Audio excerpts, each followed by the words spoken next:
If we want to increase food security in Tajikistan, it is extremely important to increase the capacities and the capabilities of women. At the moment, almost 20 to 25% of farms are run and managed exclusively by women. And it's important that they are able to access information, they're able to understand how to participate in these institutions, where to buy seeds, where to go to provide to get information on different types of agricultural activities. So directly enhancing the capacities of women is going to be extremely important. Migration is widespread in Tajikistan. From our work, we noticed that there is as much as 47% of the household in South Tajikistan, in the Katlan province, who have at least one family member which is not there because simply they migrated away. So these migrants are male migrants, moving from rural areas to foreign countries, especially Russia. And that means that women are left behind, and those are permanent migration. They won't come back for one season or the other. So women are already the ones which are left behind, and they have to deal with the agricultural tasks. So here's the challenges really for these women who are left alone and behind.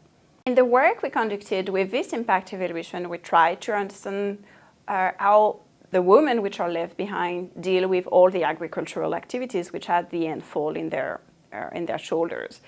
What we see is different scenarios depending on the type of activities. For the mechanized activities, the capital-intensive activities like ploughing or breaking up the soil, in migrant household, women do not take this task. What's happened is that they have to hire laborers, male laborers, for doing that. So really clearly they do not replace male when those are not there. Similarly, for managerial tasks, as buying the inputs, sending the harvest, etc., well, they are not really replacing the men in this type of management activities.